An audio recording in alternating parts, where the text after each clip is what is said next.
So we have Gerard Butler on the show. It's so cool. There's clearly a typo somewhere here. I feel like you look a little bit like Gerard Butler. I'll take it. I will gladly take it. All right.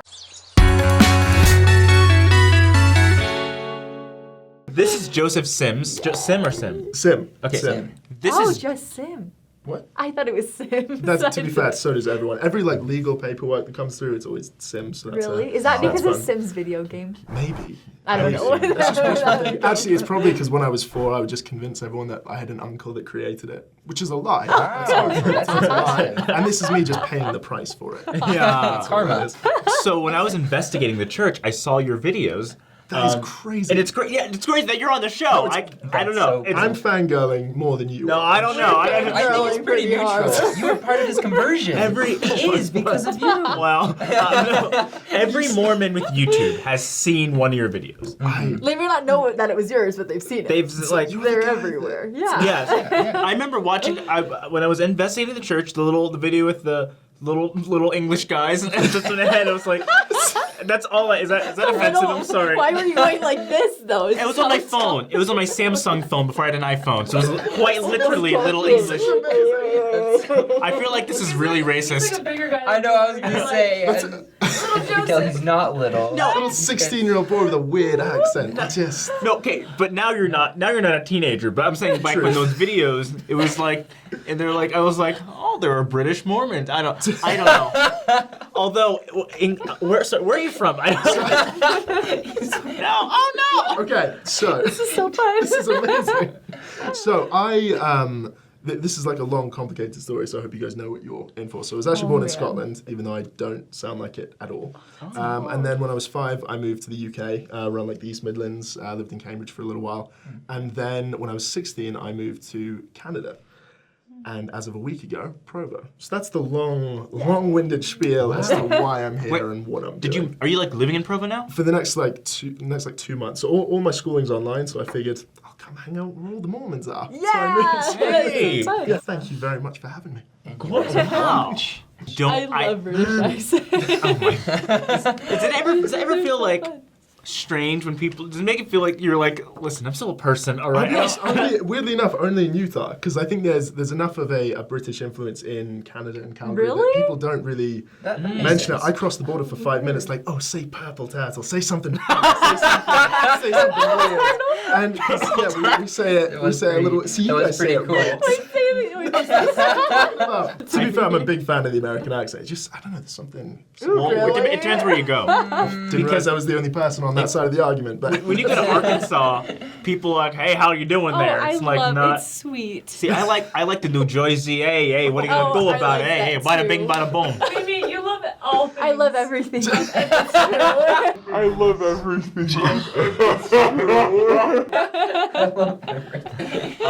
So, your one video that every Mormon has seen, even Brigham Young, even like Partly Be Pratt, before YouTube, they've seen it, is the Stuff Mormons Say video. And then your other one, the Return Missionary Training Center, so funny. Thank you so much. So funny. Thank you. So I feel like you're like a pioneer for Mormon YouTube. You really videos. are. Because because I remember watching your videos, as a kid. Right. As a kid, I feel like I was a kid like yesterday. I became an adult today, but we watched your videos. Everyone watched your videos, and then slowly the church started to come out with like campaigns. I feel like you were first, like before the church. Yeah. See, I would highly disagree with that. Personally, I don't know. I know that we actually didn't really intend on doing that. This was more of a. Clearly, we just had way too much free time on our hands. That must have been it. But I remember being in high school and just having this passion for film. I didn't really know in what realm I'd sort of bring that into. And then it was probably one of the most easy transitions that we ever did. It wasn't really intentional. We just started sharing and talking about things that we actually knew about, which happened to be, things Mormons said, because you had a bunch of Mormons saying things. That was really that was the entire premise. And people would ask, it's like, well, how'd you come up with it? Like, we just say things. Yeah, it's so funny because a lot of Americans really related to that too, and it's so funny because you're from England, right? But yeah, we all have these same little things that we say. It's true, so and it's so funny. That was pretty eye-opening to me to sort of see in the church that regardless of where we were, like I was living in Calgary, Canada at the time, but it seemed like no matter where people were, they had said something similar. Yeah. So it was nice to sort of see that regardless of where you're going, that culture kind of holds true. That was pretty eye-opening Yeah, That to is me. cool. super cool. Yeah. Well, and then the missionary one, I feel like that one's so fun because it's so I mean, if you're a missionary, Oh, more absolutely. than anything, Well, I it's thought it was so fun too. relatable. You know? But So since you are, we're just gonna say you are a pioneer for I'm Mormon going to YouTube. still disagree with it, No, but no. Without you, this show would not exist. guys, In a sense, that's true. it's I feel like- absolutely not No, true. I don't think you understand. the phonograph would not have existed without the previous invention, which nobody remembers the invention before the phonograph. But you wouldn't have it. It was that It was word the- machine was the chronograph. Oh, yeah. I Yeah, am see, so like you lost. wouldn't have it So without. is he the phonograph? No, he's Oh. he's the Oh, This is he's are the you- most chronograph? flattering video I've ever been part of, I'll say that. Scratch that. You're the person that nobody remembers, so that people remember us. No, people do remember you though. No, that- no, you. I'm just kidding. No, that's where my metaphor was going, but I realized it was false. Which is fine too. You guys talk about how Joseph Semi just leading the charge. I was filming most of this in a basement, and here we are on a set with actual lights and professional, and even a tripod. I don't think we even made it that far. So you guys have clearly done Did something. you like pop up your camera on like a couch or It's always actually it was usually like books just. something? Yeah. That's great. And we'd run out of books because we couldn't get the angle, so I'd be calling friends like, "Can I borrow more books?" No, Are you Like, that's how professional We could just were. bring you a tripod. If I'd known Quake, I would have done it. Can we actually Yes. ask a question? Absolutely. As someone, because you look on YouTube now and you see you see Nick Sales, you see James the Mormon, you see Monica Moore Smith, you see Three Mormons, you see. Did you ever actually have a moment where you were like, "This is like Mormon millennial YouTube's a thing now," and it's like I growing? did. Yeah, it was, and I feel like it happened. I don't know if you guys agree with this. I feel like it happened almost all at once. Where I remember just sort of waking up one day and all of a sudden, like Lindsay Sterling has taken over the internet. James the Mormon, David Archuleta, they're just all over the internet, and it was a really great thing to see. Oh, Because they're bigger than us. We don't talk about that. Oh, sorry. We'll censor all of those names. That's fine. But regardless, just seeing people, with those same beliefs, and sometimes even talking about those beliefs on such a big platform like the internet, it's something that I personally hadn't seen before, and they were reaching audiences that I think maybe even the church hadn't seen in that regard before. That's just my personal opinion, anyway. And so I think it was great to finally see people being so open about something that perhaps we might have been a bit closed off to. It's like, oh, it's the internet. You don't talk about religion on the Right. internet because Yeah. who knows what people will say. And even still going through YouTube comment sections now, it's a little crazy sometimes. Yeah. But just the fact that people are using that platform is great. Just it's great to see that. Yeah, I think people are gonna be talking about our religion in general, right? People are gonna be talking about what we believe on YouTube no matter what. So it's better that we're there in the conversation. You know what I Right. mean? Yeah, it's true. And how many times do you walk up to someone and someone tells you, "Oh, you're a Mormon, you believe in this"?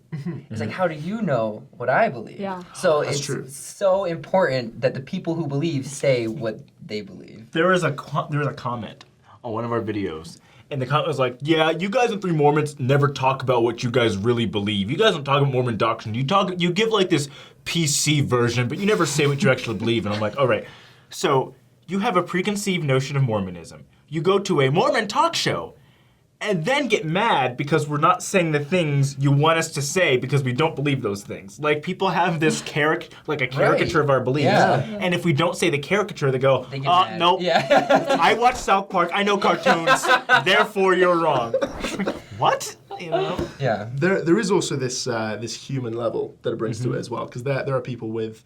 Hopefully you're okay with me saying this. There are people that have bigger audiences than perhaps we do that are still How dare you I say know, I'm sorry, guys. I'll let myself out. That's fine. This is the late night show of Mormon shows. Yeah. But it was, I remember it brings it to such a human level, because I served my mission back in England, so I moved to Canada, then God decided to send me right back, which was great. Very happy to do that. But I remember speaking to people on the street, and that's really what we spend most of our time doing. It's not a very religious place anymore, at least definitely not now. And I remember we would be speaking to people, and we'd ask them, things that are quite common in our lingo, in our language, like even the word Mormon, and people would they draw a blank. They had no idea. But if you say, "Do you know Brandon Flowers from The Killers?" They're like, "Oh yeah, perfect. He's a Mormon." And all of a sudden it's almost like they eased up. Because like real people are Mormons. That's crazy. Yeah. That's Yeah. amazing. Get I remember when I first showed someone a James the Mormon music video, and he was like, those are Mormons? Like, But it's Mormons know what rap is? Like, yeah, we're normal people. And they're like, he couldn't, like, it was like, 2 + 2 is banana. It's like, how? It was like that he couldn't fathom how it was possible. Right. So we definitely have more work to do, like, definitely. Yeah. But that's what drew me to wanting to be on this show. Because I thought it was so cool to see, like, Yeah. Kwaku and Ian and all those people. I'm like, those are, like, cool people who I, like, would want to be friends with. And they're Mormon just like me. And so Yeah, I think it's really Totally cool. agree with that. Aww. Guys. It's really cool. Guys. No hugs. We don't share feelings on this show. You stand next to this I guy. haven't tried yet. So we don't want you guys to be scared to be making videos, writing blogs and stuff, because we're not gonna let other people dominate the conversation about us. So don't be scared. Go out there, make those videos, talk about what you believe. It's really, really cool. Like, it's important. It's preaching the gospel. Just don't, if you're having a bad day, don't read the comments. Just kidding. That's true. One Because time, that will make your Oh, day sorry, you go. worse. there was a time where I posted a picture on Instagram with, like, a quote by, like, an apostle or something, and I just put, like, hashtag LDS or hashtag Mormon or something, and this guy messaged me, he's like, are you still in the cult? I was like, what? And I was like, I had no followers at this point. It was like the beginning of my That's Instagram. I was so like, what is this? frustrating, just out of anyway, nowhere. yeah, but don't let that scare you. I think that even if, like, maybe YouTube isn't your thing, or, like, Facebook might be your thing, or Instagram might be your thing, whatever you want to do, I think that sharing the gospel online is a really powerful thing, and it's something that has been coming up more in general conferences. This is like a personal belief I've had for a long time, is that the second coming is going to happen. There's a lot of, like, prophecies about the second coming. One of them is that every ear will have heard, the good news, the gospel. And so, like, the idea is, how can a missionary meet every single person there is in the whole world? My theory has always been that the internet and YouTube and all this counts. So that by sharing the gospel online, we are helping fulfill the prophecy that every ear will hear the gospel. I'm not saying that's true. That's just like an idea I've had. And so I think by doing this, we're speeding along the second coming, Yeah. One thing that I've definitely found is that the majority of feelings are quite contagious in a way, if that makes sense. Yeah. So for instance, that ties back into principles of when we sort of present the message ourselves. I remember, so like I said, I grew up in England, and I think it was me and my sister and maybe one other person that was LDS within my high school. And so we're a little bit outnumbered. And so because of that, and because of how self-conscious I felt about all of it, I was very apprehensive when anyone would ever ask me about the church, the doctrine, the belief, any of it, even the culture. Yeah. And I was amazed that whenever they were talking about it, they seemed apprehensive as well. And so I feel like whatever way that we're presenting this message usually has a large portion in terms of how it's received as well. So if the church is something that we're kind of, we'll only talk about a little bit, we're almost like scared to mention it. People are going to wonder, what is wrong? What happened? What are you about to tell me? Yeah. But instead, if it's, and there's been some amazing examples on the internet of people that have just come out and said, no, this is what we believe, and it's great. Just happy, it's genuinely helped me. Yeah. All of a sudden, people are completely open to that. Yeah. Yeah. I think, like, because making fun of Mormons was a bandwagon and kind of still is a bandwagon, people are like, oh yeah, Mormons are crazy. But if it isn't a bandwagon, then people are going to, and people are beginning to, take the restored gospel a lot more seriously. There's when Stephen Smoot comes back on the show, he's going to talk about scholarship. If you don't know Stephen Smoot, you've got to meet him. I will. Stephen I Smoot haven't talks, met him yet. he's a very powerful, bellowing voice. He speaks with distinct clarity, Kwaku. Distinct. Star Wars is my religion, Kwaku. It is my religion. My religion is Mormonism - Star Wars. So if you keep this up, I'm going to sue you for religious bigotry. That's my plan B, by He the way. did so say that's- that. Yeah. Me too. Canada. Does he really? Stephen Schmoot? Smoot. Stephen Schmoot. Don't let this get back to him. One point that I would love to make. I remember growing up with such a lack of LDS influence and support that, if anything, I wanted to say thank you, because I remember growing up and being a 16-year-old that was terrified to talk about what he actually believed because of what someone would think, what they would say, being apprehensive and then it being responded to in an apprehensive way.